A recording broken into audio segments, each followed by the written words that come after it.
Sir, ಮಹಾರಾಷ್ಟ್ರದಿಂದ ಸುಪಾರಿ ಕಿಲ್ಲರ್ನ ಕರೆಸಿದ್ದಾರೆ ಪ್ರಿಯಾಂಕ್ ಖರ್ಗೆ ಅವರು. ನಮ್ಮ ಶಾಸಕ ಸೇರಿದಂತೆ ಚಂದು ಪಾಟೀಲ್ ಅವರ ಹತ್ಯೆಯು ಕೂಡ ರೀ ಹೂ ಇಸ್ ಚಂದು ಪಾಟೀಲ್ ರೀ? ಯಾರು ರೀ ಚಂದು ಪಾಟೀಲ್ ಅವರು? ಏನಂತ ಏನು ಕೆಟ್ಟ ಕೆಲಸ ಮಾಡಿದ್ದಾರೆ ಸುಪಾರಿ ಕೊಡೋಂಥದ್ದು? ಆಮೇಲೆ ಒಂದೇನು ಬೇರೆ ಕೆಲಸ ಇಲ್ವಾ? ಇದು ವಿಜೇಂದ್ರ ಅವರು ಯಾರ ಬಗ್ಗೆ ಏನು ಮಾತಾಡ್ತಾ ಇದ್ದಾರೆ ಅಂತ ಸ್ವಲ್ಪ ಜವಾಬ್ದಾರಿಯುತವಾಗಿ ಮಾತಾಡಿದ್ರೆ ಒಳ್ಳೆಯದು.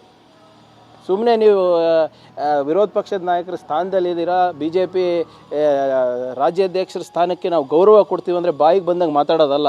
ಏನು ರೀ ಸುಪಾರಿ ಕೊಡ್ಸೋದಂದರೆ? ಏನು ನಾವು ಅಂಥ ರಾಜಕೀಯ ಮಾಡಿದ್ದೀವ ಮುಂಚೆ? ಕಲಬುರ್ಗಿನಲ್ಲಿ ಹೋಗಿ ಕೇಳಿ ಯಾರಿಗನ್ನ. ನಿಮ್ಗೆ ನಾಚಿಕೆ ಇರಲಾರ್ದೆ ಆ ಮಣಿಕಂಠ ರಾಠೋಡ್ ಅಂತವ್ರಿಗೆ ಟಿಕೆಟ್ ಕೊಡ್ತೀರಾ, ಬುಕ್ಕಿಗಳಿಗೆ ಟಿಕೆಟ್ ಕೊಡ್ತೀರಾ, ಕಲಬುರ್ಗಿನಲ್ಲಿ ಅಕ್ಕಿ ಕಳ್ಳತನ ಮಾಡಿದವ್ರಿಗೆ ಟಿಕೆಟ್ ಕೊಡ್ತೀರಾ. ನಿಮ್ಮ ತಂದೆಯವ್ರ ಬಗ್ಗೆ ಮಾತಾಡ್ರಿ ನೋಡೋಣ. ಏನು ನಮ್ಮ ಬಗ್ಗೆ ಮಾತಾಡೋದು ಸುಪಾರಿ ಕೊಡ್ತೀವಿ ಅಂತ?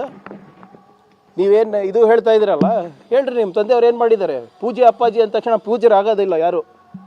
ಇದು ಸ್ವಲ್ಪ ಅತಿ ಆಗ್ತಾ ಇದೆ.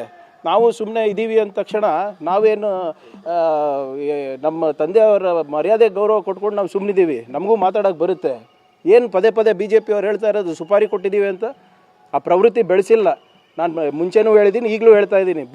ಬಸವ ಮತ್ತು ಬುದ್ಧನ ತತ್ವದ ಎಷ್ಟು ನಮ್ಮ ಮೇಲೆ ನಂಬಿಕೆ ಇದೆ, ಅಷ್ಟೇ ಅಂಬೇಡ್ಕರ್ ಅವರ ಹೋರಾಟದ ರಕ್ತ ಇದೆ.